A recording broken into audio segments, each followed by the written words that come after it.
나는 왜 그런 꿈을 꾸었을까? 일상의 경험, 즉 트라우마적이지 않은 경험과 그에 연결된 감정들 역시 꿈에 영향을 끼친다. 어느 날 감정을 건드리는 일을 겪었는데 그것과 관련된 꿈을 그날 밤이나 그 주위에 꾼 적이 얼마나 많은지 생각해 보라. 가령 헬스장에서 멋진 사람을 만났는데 그날 밤에 그 사람과 콘서트장에 있는 꿈을 꿀 수 있다. 혹은 이웃이 당신에게 경솔한 말을 했고 당시에 웃어 넘겼는데 꿈에서는 당신이 그들을 차에 태워 병원에 데려가는 꿈을 꿀 수 있다. 꿈은 당신이 의식적인 노력을 하지 않아도 감정을 조절해주는 효과가 있다. 즉, 하룻밤새 우리 대부분은 여러 종류의 꿈을 꾸는데 밤이 흘러갈수록 이 꿈들의 감정적 강도가 점차 약해진다는 것이다. 잘 때는 기분이 별로였는데 자고 나니 괜찮을 때가 많은 건 이런 이유에서다.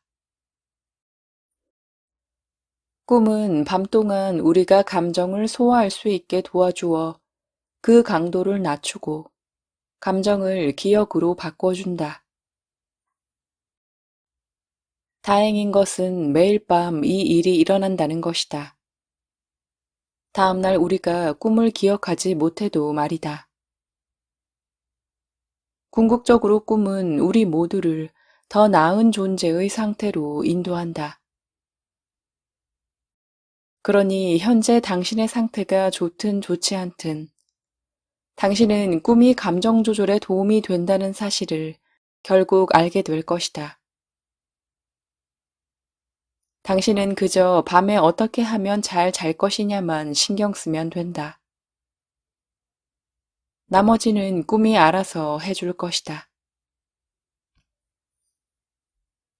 감정과 접촉한다는 것은 상황이 안 좋을 때 좋은 척 한다는 뜻이 아니다.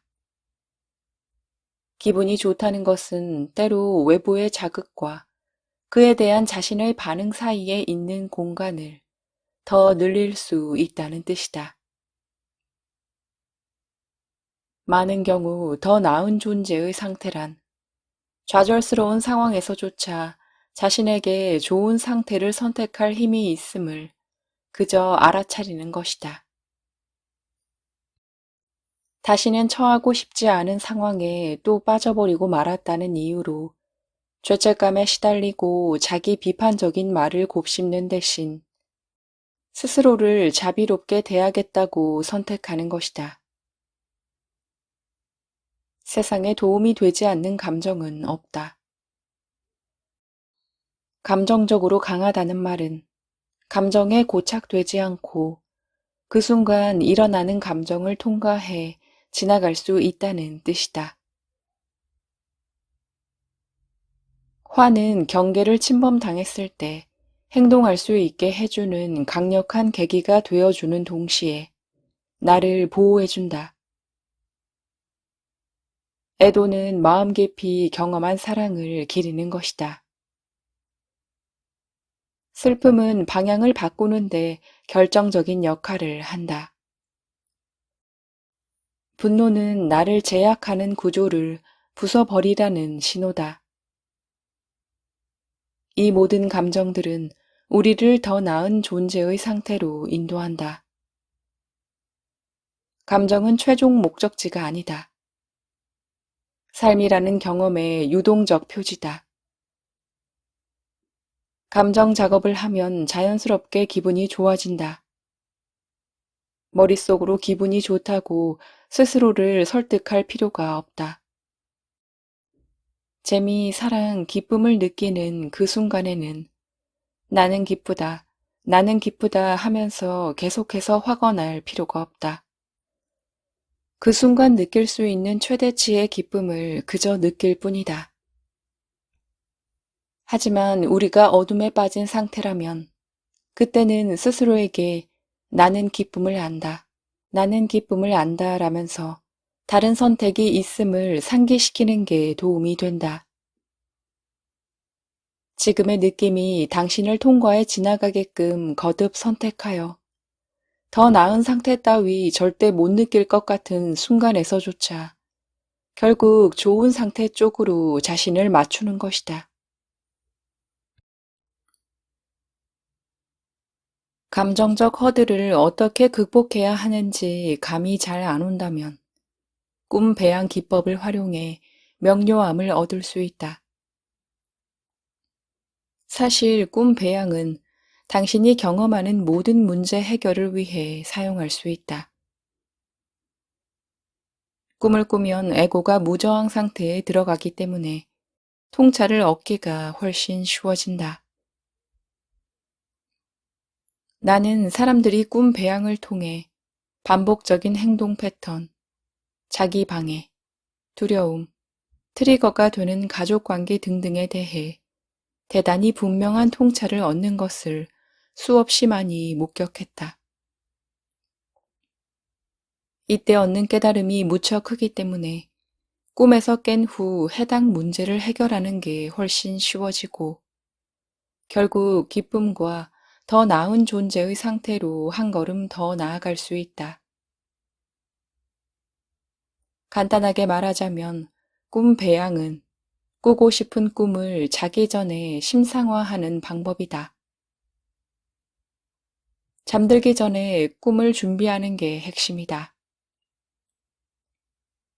주의를 집중시키는 데 도움이 되는 꿈 배양은 옛날부터 내려온 효과적인 심상화 기법이다. 이를 통해 당신은 경험하고 있는 모든 문제에 대해 창조적인 해법을 받을 수 있다. 일반 몽을 배양하려면 일단 자기 전에 명료한 가이드를 얻게 해달라고 의도를 세워야 한다. 연습의 일환으로 잠자기 전에 다음과 같은 말을 머릿속으로 반복해서 암송한다. 나는 내 삶의 목적이 무엇인지에 대해 꿈을 꾸겠습니다. 그 가이드를 받게 되면 그 즉시 나는 일어납니다. 잠자리에 들기 전에 에너지가 균형을 이루도록 잘 조절한 뒤 준비가 되면 오로지 의도에만 집중한다. 이제 곧 잠이 들겠다는 느낌이 들면 의도를 다시 한번 세운다. 잡생각이 떠오르면 그저 관찰한 뒤 다시 의도를 반복한다. 잠이 들 때까지 머릿속으로 의도를 계속해서 되낸다. 이 연습 전체를 며칠 밤 연속해서 해야 할 수도 있다. 결과가 바로 나오지 않더라도 인내심을 갖고 계속 연습하길 바란다. 나와 함께 작업한 많은 고객들이 이 간단한 연습을 성공적으로 해냈다. 여기서 비법은 단어 선택에 주의를 기울이는 것이다. 가령 고객 중 한 명이 다음과 같은 의도를 세운 적이 있었다.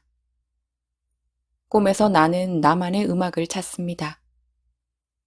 그는 잠자기 전에 이 의도를 마치 만트라처럼 반복했다. 이후 그는 이 의도에 대해 꿈을 꾸긴 했는데 다만 자신의 음악을 찾고 또 찾는 형태의 꿈이었다. 그의 의도는 그저 명료함이 떨어졌던 것 뿐이다. 그는 방향을 돌려 다음과 같이 의도를 세웠고 결과는 성공적이었다. 나는 오늘 밤 나만의 독창적인 음악을 듣고 경험합니다. 그는 그날 밤 커피숍에 앉아 아이튠즈에서 자신의 곡을 구입한 뒤 그것을 듣는 꿈을 꾸었다. 그는 잠에서 깨자마자 자신이 들은 음악을 기억해낼 수 있었고 그것을 바로 악보로 옮겼다. 내가 만일 감정이 얽힌 상황 때문에 괴로운 상태라면 나는 이렇게 말할 것이다. 내 꿈을 창조하는 에너지여, 이 비탄의 목적을 내게 보여주십시오. 그러면 나는 그에 상응하는 꿈을 꾸어 내가 깨어있는 삶에서 놓치고 있거나 보통 내가 내려놓아야 하는 것을 보게 될 것이다. 꿈의 이미지는 추상적일 때도 있고 형체가 없는 목소리가 내가 꼭 알아야 할 것을 분명하게 말해주기도 한다. 내 경험상 어려운 감정들은 메시지가 있는 그림으로 나타나 내게 필요한 것을 일깨워 줄 때가 많았다. 여러분은 이 과정을 완전히 다른 방식으로 경험할 수도 있을 것이다.